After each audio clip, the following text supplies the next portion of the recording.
Are you tired of feeling like your stomach has its own agenda? Like the bloating, gas, or constant trips to the bathroom are running your life? Welcome to the Beyond Bloated podcast, the podcast where we tackle those frustrating gut issues head on, without strict diets or giving up your favorite foods. I'm Carly, a certified gut health coach who's been there, struggling with bloating that made me look 6 months pregnant, gut pain that kept me from enjoying meals, and fatigue so draining it felt impossible to get through the day. Now, I help women like you find freedom from those symptoms and take back control of their lives. Each week, we'll debunk gut health myths, dive into simple, actionable tips, and hear stories from women who've been exactly where you are. It's time to feel confident, energized, and bloat-free. Let's get started. Hello, everyone. Welcome back to the Beyond Bloated podcast, or welcome for the very first time. Today's episode is a special one because I am re-releasing my most downloaded episode of all time. I have never re-released an episode before. We're on episode 73 or something crazy like that, and I've just been spewing out new content for you.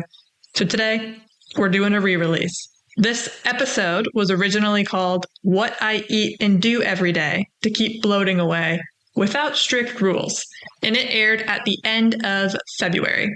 But it is still just as relevant now, if not more so. Whether you're new here or you've been listening for a little while now, this episode is definitely packed with simple, real-life things that I personally do daily to support my digestion, without cutting out a million foods or being super strict with my life. Everyone wants to know what diet I follow or what supplements I take to keep my gut in tip-top shape. But what you should be asking is, what habits do I follow each day? Because there is no magic diet or supplement that cured me. It truly is my daily actions that helped me have regular bowel movements, reverse my food sensitivities, ditch my bloating, and so much more. My goal for this episode was to help you all shift your mindset around gut health and start building routines that actually feel doable. So I wanted to bring it back for anyone who missed it or who needs a little reminder of what is possible when you take a more sustainable approach. I thought now is as good a time as ever to bring this episode back because summer is coming to an end. Sad face. However, I'm a big fall girly. Halloween's around the corner. And so now you may be reflecting on how you feel in your body. You are likely more bloated than you want to be after traveling, patio drinks, or barbecues all season long.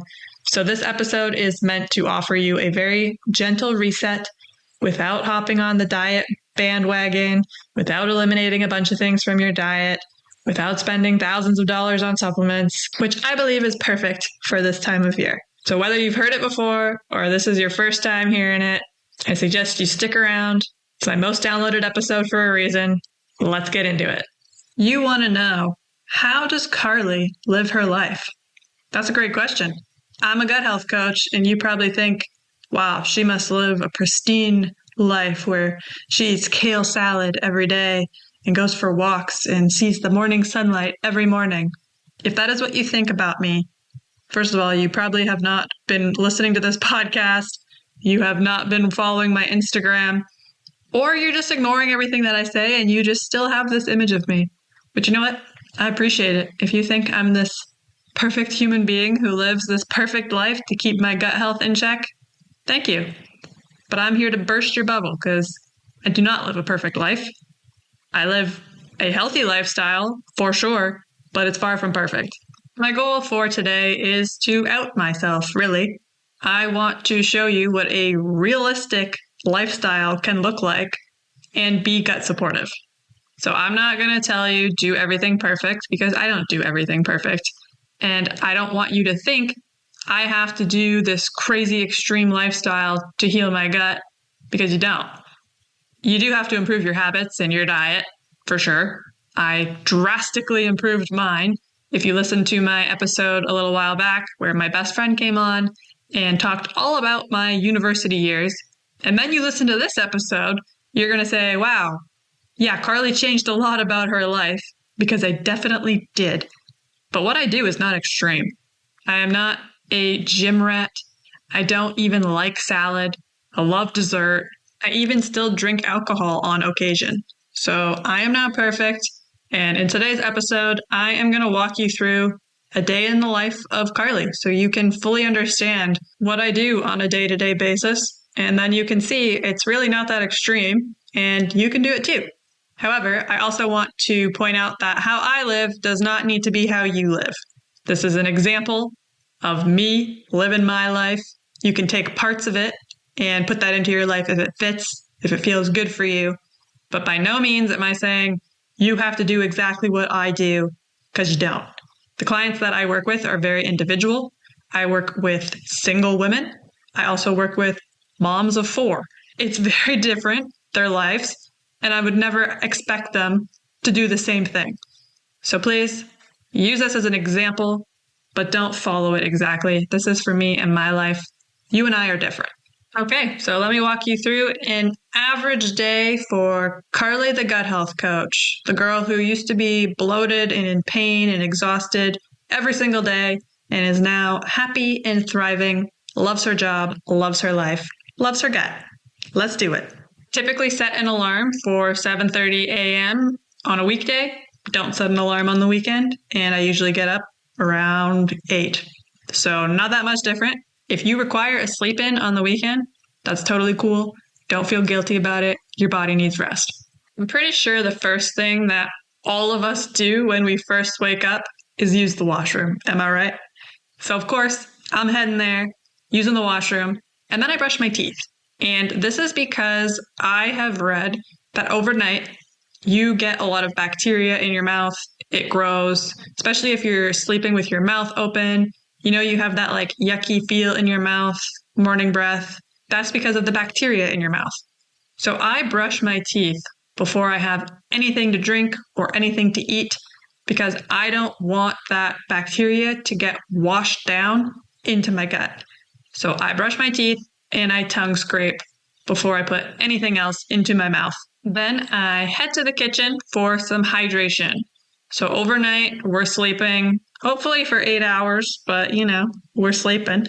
We're dehydrated. You didn't drink for 7, 8 hours. Your body needs some water. So I start my day with a very gut-loving beverage. I either have a cup of bone broth, which I will make myself, or I will buy the prepackaged powder that you just add boiling water to. Or I will have a glass of warm, fresh squeezed lemon water with a scoop of L-glutamine in it and a pinch of pink Himalayan sea salt. Or don't do both. I'll choose one or the other depending on how I'm feeling. There's really no rhyme or reason to it. If it's like a chilly day, I might be like, yeah, I could go for a bone broth. If it's a warmer day or I feel extra thirsty, I'll do the lemon water drink. The benefits of the bone broth are for gut health, of course. Bone broth helps strengthen the gut lining. It's also a great way to start off with some protein. It's got collagen in it, great for your hair, skin, and nails on top of everything else. Love bone broth. That was one of the key things that I used in my gut healing journey, and I still incorporate it. And then the lemon water is similar. So the L-glutamine helps patch up that gut lining, strengthen it. I'm using it now more of like a preventative measure. I don't do it every day anymore, but some days I do have that. And then the lemon acts as a gentle detoxifier for the liver. It also helps kickstart digestion, and it just feels very refreshing first thing in the morning. The only caffeine that I have is in green tea, which I don't drink until after my breakfast. Highly recommend holding the caffeine until after you have eaten something. So the lemon water is a nice way to feel energized, it's refreshing, and it's delicious. As I'm drinking my morning bevy, I will get ready for the day, hair, makeup, dress, all the things. I'll do the dishes, wipe the counters down, do some chores, whatnot. But my goal is no phone until after breakfast. I don't want to start working. I don't want to go on social media, check my notifications, because I get stressed out. Stress is not great for digestion. And I'm also addicted to my phone, like most of us are. It's where my business is, it's where my clients are. So I'm constantly checking it throughout the day. So I don't want to wake up and immediately start doing that. This is something I implemented last year. I don't charge my phone in my bedroom anymore. I leave it in the kitchen and I don't touch it until after I've had breakfast. I will out myself here though, because I do wear a Fitbit. That's what I use as my alarm. It vibrates and wakes me up. And my Fitbit has notifications on it. So I do check my Fitbit in the morning before I get my phone. And if I have a text or an email, it will show up on my Fitbit. But I'm not checking social media. I'm not checking my business email because that is not linked to my Fitbit. I'm not checking client messages or anything like that. It is text messages and emails. So I do cheat. I'm not going to say I'm perfect here because I'm not, but I do stay away from my phone and my laptop until after breakfast. After I'm ready for the day and I have drank my morning bevy, I have breakfast. It is my goal to have breakfast within an hour of waking up. I do recommend that for most women. Skipping breakfast can keep our cortisol levels elevated, which leads to an increased stress and inflammation response, which negatively impacts digestion. I do not condone skipping breakfast. I do not condone fasting until noon. If you want to fast, do an overnight fast. I don't eat after dinner, and I don't eat till breakfast. So if you stop eating at 6 p.m. and you don't eat breakfast until 8 a.m., something like that, you've done a 14-hour fast. Great job. You don't need to fast anymore. Eating breakfast also kickstarts your metabolism. It signals to your digestive system, get going. We're eating food, start burning it off. So if you are struggling to lose weight and you're not eating breakfast, that may be a main reason why. If you don't feel hungry in the morning, the lemon water actually kickstarts digestion and can help you feel hungry in the morning. Otherwise, you can start with something small, a small smoothie, a handful of nuts, some nut butter, whatever it is, until you start feeling hungry again, because you should feel hungry in the morning. If you don't feel hungry within an hour of waking up, that is a sign that your metabolism ain't working great. My breakfasts always are very balanced. I aim for 20 grams of protein or more, healthy fats, protein, carbs. My rotation typically involves overnight oats, baked oats, eggs, avocado toast, turkey sausages. Sometimes I'll make protein pancakes or waffles or something like that. Yeah, I know some people hate oats. They think they're garbage and terrible for you. Strong disagree. We can talk about that another time. But you want to start your day with a nice big meal that is balanced. It gives you energy for the rest of the day, makes you feel satiated so you're not hungry an hour later. That used to be my problem, but now I eat a nice big old breakfast with lots of protein, healthy fats, carbs, and I'm not hungry again until 3 or 4 hours later. After breakfast, I will make myself a green tea with collagen if I didn't have bone broth. If I had bone broth in the morning, I'd skip the collagen. I just feel like that's kind of double dosing and I don't need that much. If you want to, you can. I'm just saving my money.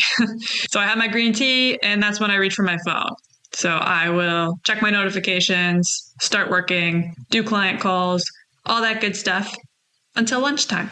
I do try to get up in between. I'm not just sitting there for like 3-4 hours nonstop doing stuff without getting up.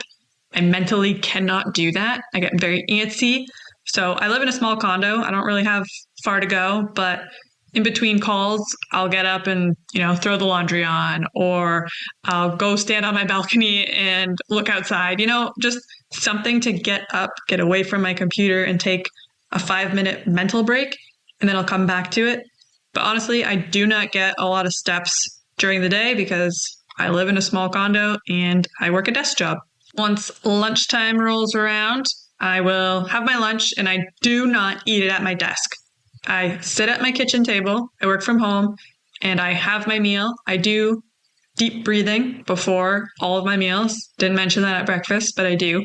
I literally do like maybe 4 or 5 deep breaths, and that helps me get out of fight or flight, helps me get into rest and digest so I can actually eat my meal in a calm state and digest it and not get bloated. Please don't eat your lunch at your desk, watching TV, doing all of those things. Your body doesn't know that you're eating, so it's not creating stomach acid.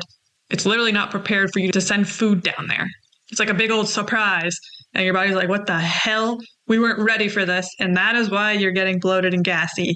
You could eat the healthiest thing in the world, but if your body isn't ready for you to eat anything, you're not going to be able to digest it. I literally schedule myself from 12 to 1 every day for lunch. I do not want to be rushed. I don't want to be forcing myself to push lunch off and now I'm not eating until 2 or 3 p.m.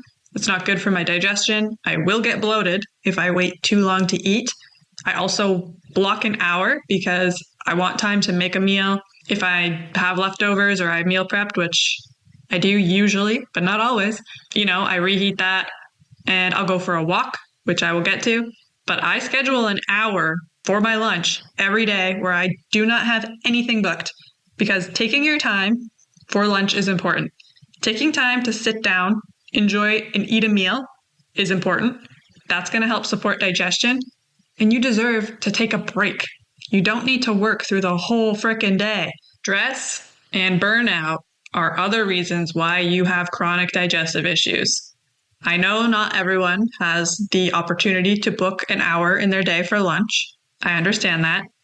But if you work a 9-to-5 desk job, you do get a lunch. Maybe it's 30 minutes, but if you're working through that, please stop. Okay, this company owes you a lunch. You need to take it. You work very hard for them, I am sure. Take your 30-minute lunch, sit away from your desk, enjoy it. What I eat for lunch is similar to breakfast. I eat a balanced meal, 20 grams of protein or more.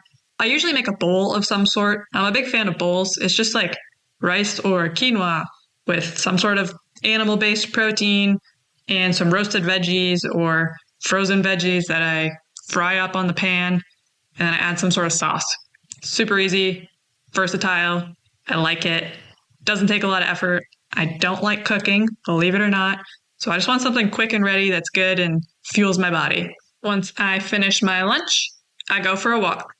90% of the time. I will say, if it's raining out, I do not go for a walk. If it's like sprinkling, I will. But if it's like full-blown raining, no, I'm not going. If it is absolutely disgustingly freezing outside, I'm not going. I used to live in Ontario, and now I moved to BC where it does not get that cold. So I really haven't had that issue. It hasn't been like way too cold here. It has been rainy, and if it rains, I'm going to be honest, I don't go for a walk. Luckily for me, it has been an abnormally dry winter here, and it really doesn't rain much in the summer. So I haven't had many rainouts where I didn't go for a walk because it was raining. And the reason why I go for a walk after I eat lunch is it's great for your digestion. If you can go for just even a quick 10-minute walk after you finish eating, that helps boost digestion and prevent bloating and gas from occurring. I also do it because, again, it's great for my mental health. I'm stepping away from the day. I don't have to talk to anybody on my walk. It's like a refresh. I'm out in fresh air, nature, sunlight if it's out. And I usually listen to a podcast. I'll take this opportunity to do something that I want to do. I'll listen to a podcast that I like and go for usually a 25-minute walk. It also helps me get some steps in because, as I mentioned, I live in a condo. It's not very big. I work at my desk. I wish that I had a standing desk with a walking pad, but I really, truly do not have space for it in this area. One day, that is the goal. So if I don't go for a walk during the day, I literally have like 500 steps by the time I'm done working, which is very sad. So I make sure I get out and get a walk in, and that usually brings my step count up to like 3,500 steps by the time I'm done working, which isn't great. I know that. And that's why I'm telling you, I'm not perfect. I do what I can. But if I don't get that walk in, yeah, my steps are weak. After my walk, I come back in and I wrap up work for the day. I make sure that I don't schedule myself past 5:30 because I don't want to be working into my evenings. I want to make sure I have time, to hang out with my partner, do something for myself and not just working 24/7. I also do my workouts in the evening. Once a week, I go to spin class. Once a week, I work out with my teammates from my softball team. We do CrossFit training with a personal trainer on Wednesdays. And then on Sundays, I lift weights at home. So I have 3 dedicated workout days that I make sure I'm doing something intentional. And then the rest of the days, I do my walking. So I'm not working out excessively. I have 3 dedicated workout days. And every other day, I go for a walk. In the spring, summer, and fall, I like to go for hikes. But again, I'm not doing that weekly, to be honest. Maybe 2 or 3 a month, I will go for a hike. But in the winter, I'm not hiking. Not really. Maybe I'll go for like an extra long walk somewhere if it's a nice day, but it's not like a hardcore mountain hike because it's wet and icy and dangerous. So in the winter, I would say I do less than the summer, especially because I also play softball in the summer. So on Monday and Wednesdays, usually in the summer, I have a softball game. So then I'm getting out doing more. But yeah, in the winter, 3 times a week and walks is how I exercise. I would also like to add that I don't make it from lunch to dinner without eating usually. I eat pretty much every 3 hours. So if I'm eating my lunch at 11:30, I'm not making it until 5:30 for dinner. There's no freaking way. I'm starving. So usually around like 2:30, 3 p.m., I'll have a snack. And that would include maybe a protein bar, or I'll make a protein yogurt bowl, hard-boiled eggs, something with some protein. Hummus and crackers is another one that I like. It's not like a massive snack, but it's something that tides me over until dinner, which I do try to have before 6 is my goal. I'm not perfect. And for example, last night I went to spin class at 5:30. I didn't eat before because it was like too early to eat dinner, and I didn't want to eat my dinner and then go to spin class for obvious reasons. So by the time spin class was over at 6:30 and I came home, I didn't have anything prepared. I was starving. So I went out and got takeout, and it was actually gross and I hated it, but I did. I was so hungry. I was like, I don't have anything ready. I can't make anything. I'm so hungry. It's already 7. What am I going to do? So I got takeout nearby. It was bad. There's another example. Sometimes Carly goes to workout class and doesn't prepare dinner, and then she's starving and she doesn't want to make food, so she gets takeout. It happens. And guess what? I felt fine afterwards.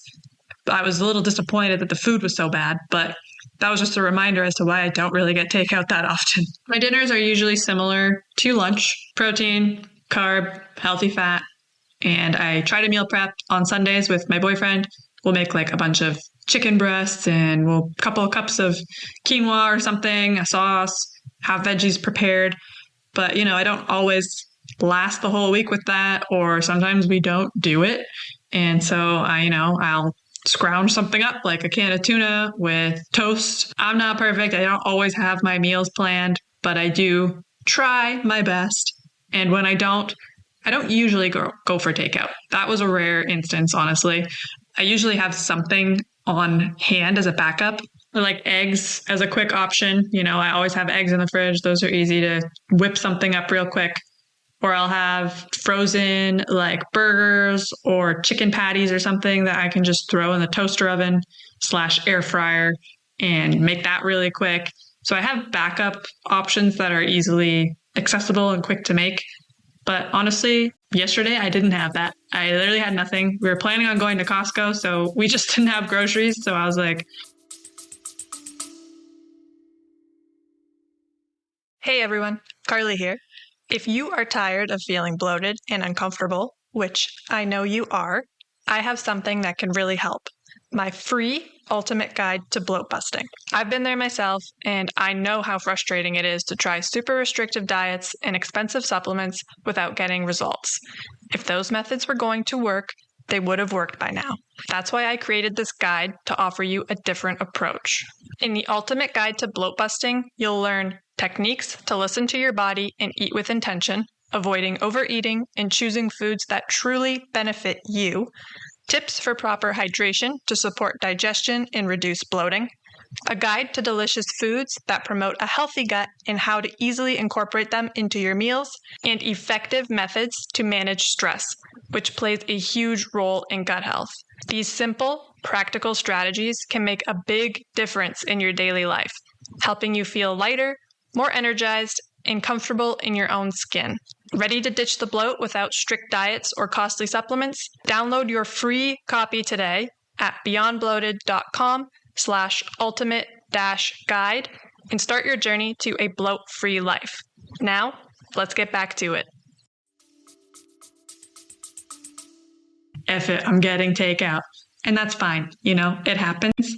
The key is that I don't do it very often because I am usually prepared, but not always. I do also have dessert every single night after dinner. Usually that's like a piece of dark chocolate. I really like 80% or darker.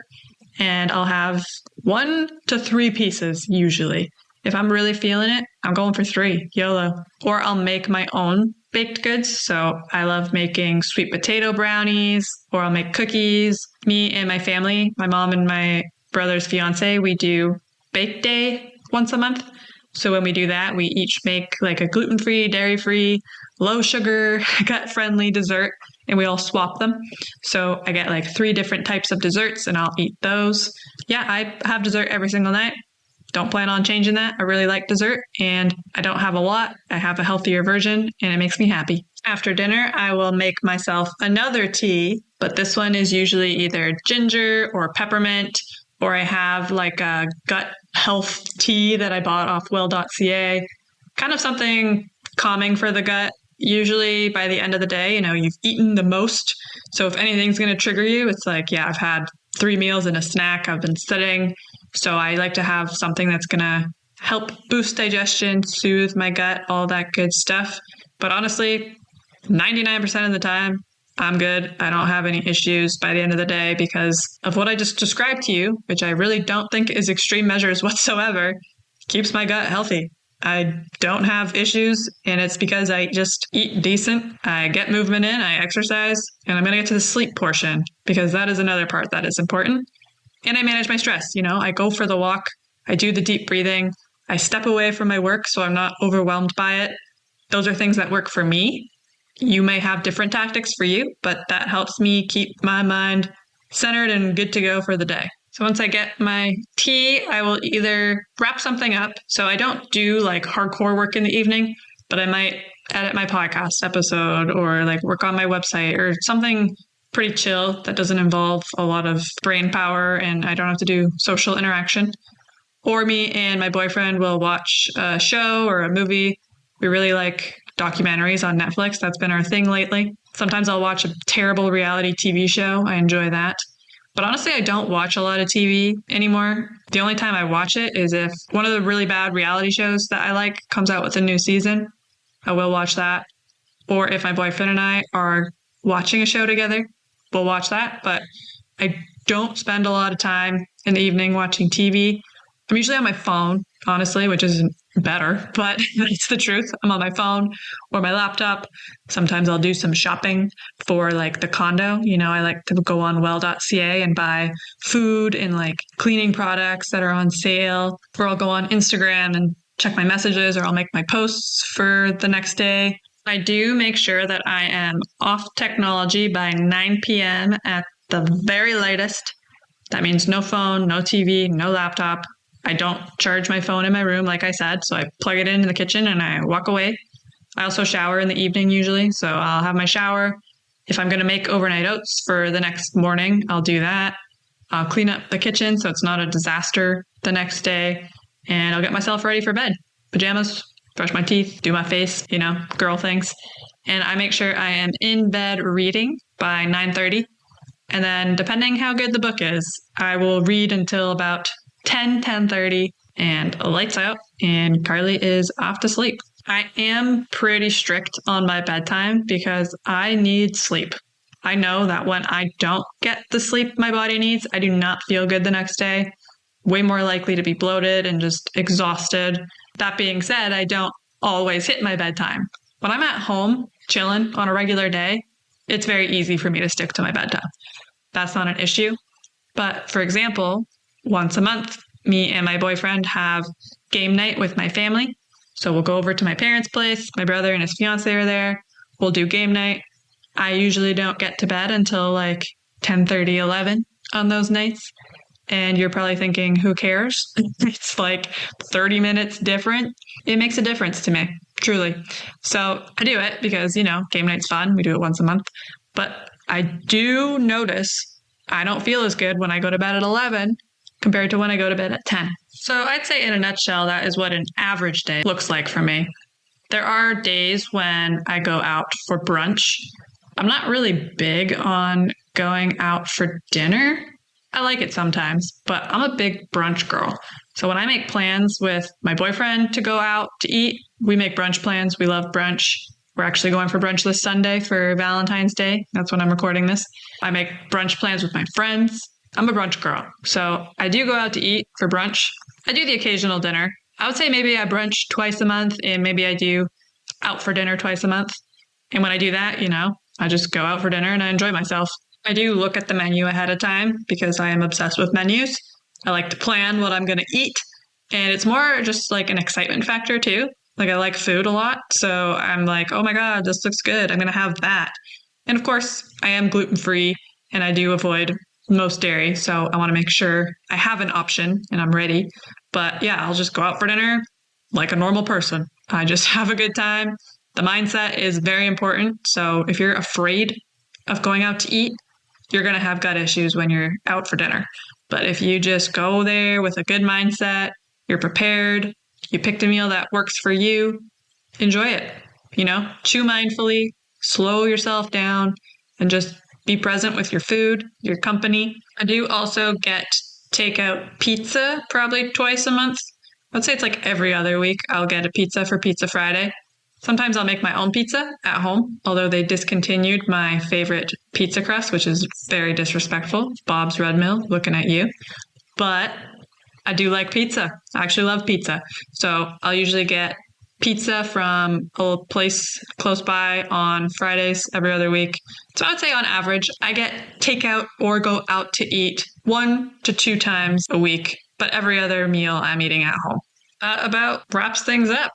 I don't have a crazy healthy routine that I stick to on a day-to-day basis. I just live generally healthy most of the time. I eat most of my meals at home, but I do go out to eat from time to time. I do get takeout pizza from time to time. I do work out, but it's not excessively by any means. I could probably work out more, to be honest. I am very strict on my sleep. That is one area where I'm like zoned in on because it is important to me and it helps me the best. I don't do meditative practices. That doesn't mean that they're not helpful and that you shouldn't do them. What I do instead is I go for walks and I do deep breathing exercises. I step away from my work. I check in with myself.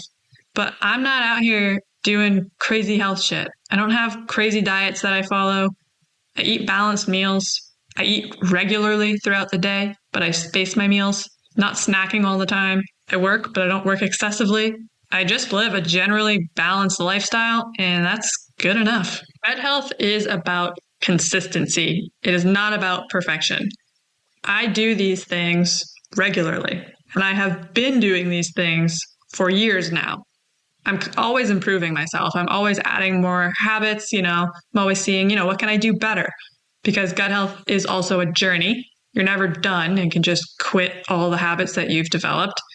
And I like improving myself. I like thinking of ways that I can better my mental health or my physical health, what I can add to my diet. Like I just added kefir into my diet this week and I really liked it. And that's something that I'm going to keep doing regularly, but I'm not going to do it every day obsessively.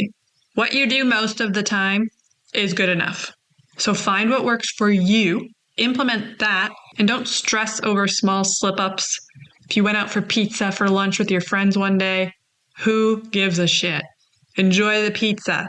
I eat pizza every Friday and I love pizza.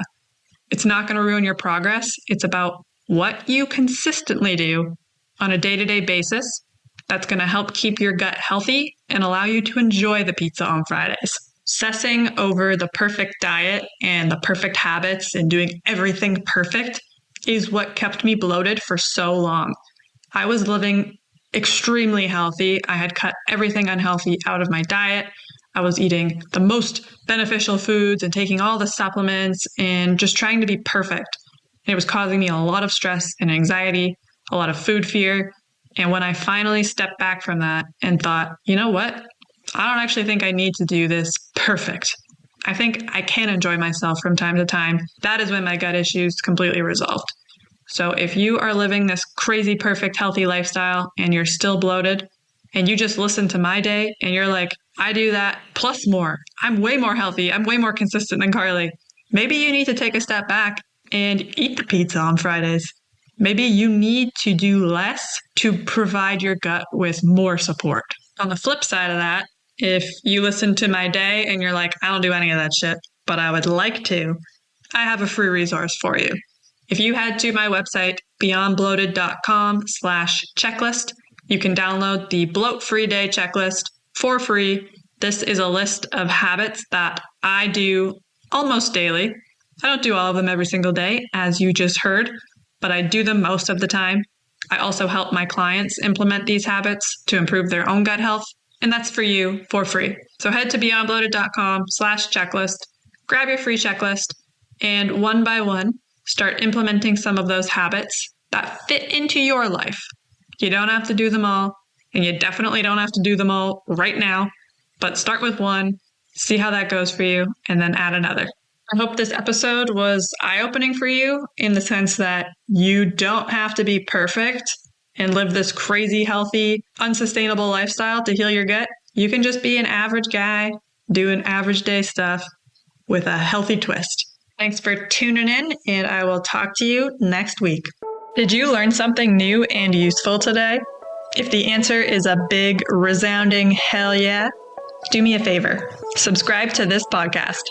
Even better, toss a rating in there too. It helps more bloated babes discover this show and lets me keep bringing you this free, gut-loving content every single week. And hey, don't be greedy. Share this episode with your bestie who's always unbuttoning her pants after dinner. She will love you even more for it. Thanks for hanging out with me and showing your gut some love. Keep on putting what you learn into practice and you will be bloat-free in no time. Catch you in the next one. Bye.